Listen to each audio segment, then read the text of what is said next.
Interesting broccoli. By Gordon Dioxide. The interesting thing about broccoli is that there are 4 interesting things about broccoli. Number 1. Nobody knows how to spell it. Not even the people who write the Oxford English Dictionary know how many C's and how many L's there are. Number 2. Nobody really likes it. Not even the man who eats everything, including garbage, trash, rubbish and street litter. Number 3. No matter how long you boil it, it's always cold by the time it reaches your plate. Number 4. It's green. Okay, the last one wasn't very interesting, but I could only think of 3 good ones. Anyway, this story isn't about broccoli. It's about a boy with 4 heads. I'm only joking, it is actually about broccoli. The interesting thing about broccoli is that there are 4 interesting things about broccoli. Sorry, I've already done that bit. Let me start again. Once upon a time there was a boy with 4 heads. He grew up to become the man with 4 heads. He became very keen on all sorts of food, and soon became known as the man with 4 heads who eats everything. Or MFWE for short. Having 4 heads meant that he could look north, south, east and west all at the same time. Unfortunately, this meant that the sun was always in his eyes. However, he could always see if a cat was trying to creep up on him from behind or from the side. He wasn't keen on cats playing practical jokes, but he was keen on food.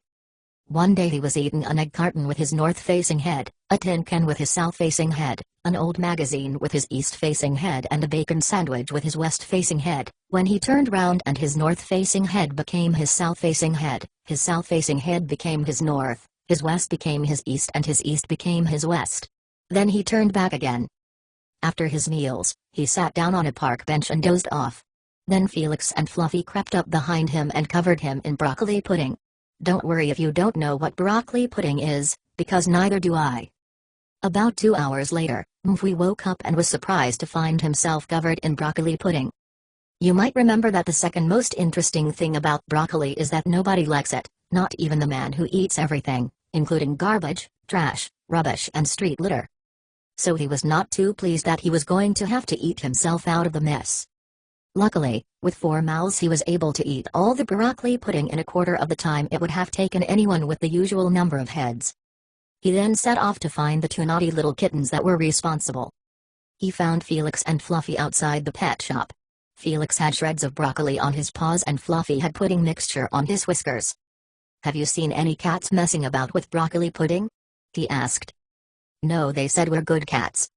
The 2 cats then went into the pet shop and opened all the cages.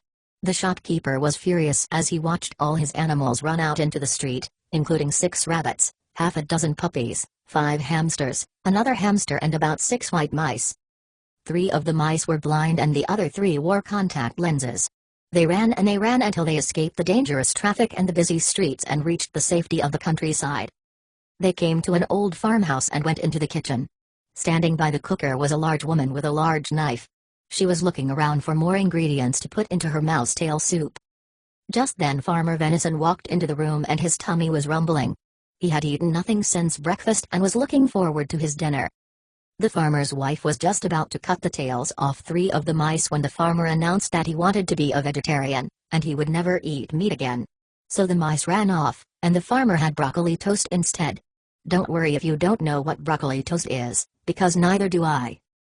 Farmer Venison was a keen gardener, and whenever he wasn't in his fields looking after plants you'd find him in his garden looking after plants. His favorite plant was the stinging nettle, because he liked to put some in his wife's hat every morning. She had got used to this silly practical joke and always remembered to check her clothes before putting them on. One morning the farmer decided to think up a new joke. So he sat at the kitchen table with a pen and paper, thinking hard and scribbling away. Eventually he came up with the brilliant idea of filling his wife's best hat with chocolate milkshake. His timing couldn't have been worse, however, as today was the day that the Queen of Bulgaria was due to visit their farm.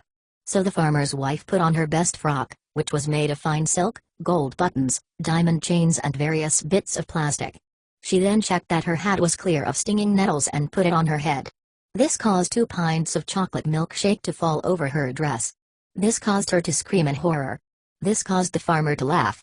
This caused the farmer's wife to throw a chair at the farmer. Just then, the doorbell made a ringing noise. "The Queen! The Queen!" screamed the farmer's wife. "She's here and look at the state of me." It wasn't the Queen. It was the postman. He had a letter from the Queen that said she wouldn't be coming to the farm. In fact, the Queen was still back home in Bulgaria.